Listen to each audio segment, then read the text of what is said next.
women's 200 first round, I was prepared to just, okay, check off the boxes. Yeah, like chalk, chalk, chalk. Everybody got through. No one's getting knocked out. But then they started laying down some insane times. Like you had the first heat, world leading times. Yeah. So you had the first heat, and I was interested in the first heat because I want to see Cambridge Sturgis coming back from the 100. You know, she is the double NCAA champ, but things didn't go well for her in the 100. Comes back, runs 22:37. I was like, that's pretty quick. Heat 2, Anavia Battle, who is a sleeper in this event. I think she could make some noise from Ohio State. She runs 22:37. I was like, all right, so I'm getting a pretty good baseline for what's going on. Then Heat 3 comes, and Jenna Prandini just takes off, slows down, but doesn't slow down enough to not get a PB. Like she runs 22:14, and she jogged, absolutely jogged the last 15 meters. It looked like Centro in an opening round. Like that's how, like her arms dropped and she was just chilling across the line. So I said, okay, that's ridiculous that she just did that in an opening round. There's 2 rounds to go. If she ran through the line, she'd have been sub 22, and sub 22s are rare. But sub 22s aren't that rare, Gordon. It took one more heat, and then Gabby Thomas runs 21:98. I was saying, it's so weird seeing Texas Twitter account have like a Jenna Prandini graphic. You know, like, Oregon, yeah. She went to Oregon, like all that from California, but she's a volunteer coach. And so she gets her own little Texas Longhorn graphic. Anyway, continue. No, that was totally worth breaking up what I was talking about. So Gabby Thomas then goes sub 22, and sub 22 is always that marker in the women's 200 that divides the good from the great, and she gets a PB. Now, it looked like she ran more through the line, but I doubt she was going all the way full throttle. So she drops her personal best, Thomas does, from 22:17 down to 21:98. As you mentioned, the world lead. Allison Felix also advanced. So we have a very interesting women's 200 coming up, because you had Thomas and Pranini do really well in the 100 but didn't qualify. They look really solid there. I want to see what's happening with the collegians there. It's Sturgis and Battle.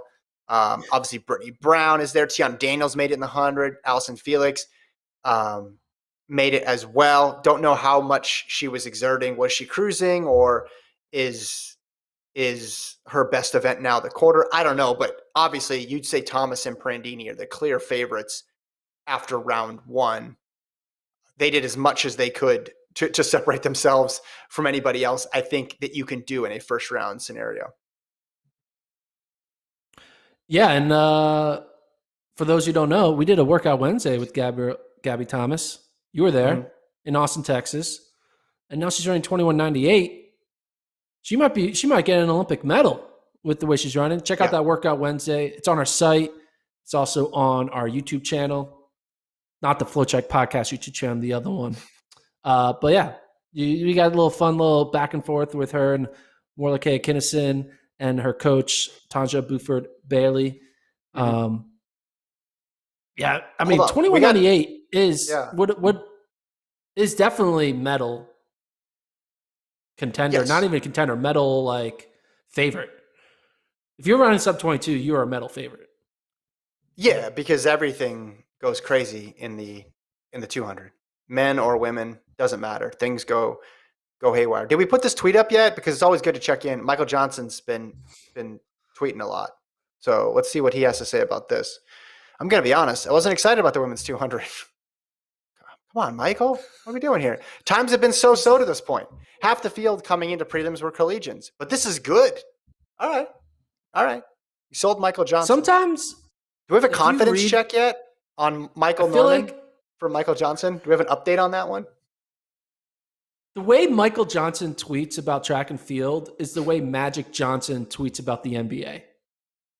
It's very like... I mean, it's not as... if this was a Magic Johnson tweet, it would have been like, women's 200 coming up. So many competitive women in this race. Like he's kind of putting in... He's kind of throwing a little bit of shade here. Like Magic Johnson wouldn't go that far, I don't think. Magic Johnson throws in shade all the time. He does? Okay, I just see the ones where he's like, he's like, there's a game on tonight. He's basically just texting somebody, but he's doing it publicly on on Twitter. Twitter. Listen, you obviously you don't have Richardson in there, which you'd love to see. But again, this is as exciting as a first round as you could see in this event, given that it was missing names. But the 200 is always going to miss names that just when it's at the end of the meet. That's just always seems to be how it's set up. But as you mentioned, yes, Thomas, Prandini, if they continue, I mean, if you go sub 22, you are a medal threat. We don't know what Shauna Miller-Weber is going to do.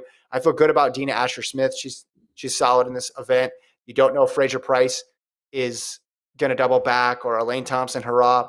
In Doha, there was this huge list of people that you thought would make it there to the end of the 200, and it ended up being Dina Asher-Smith as the main headliner. Then you had Brittany Brown and Kambunji of Switzerland, which very few people had on their card. And then you had Angie Nellis in fourth. So, yeah, this is a good event to be in.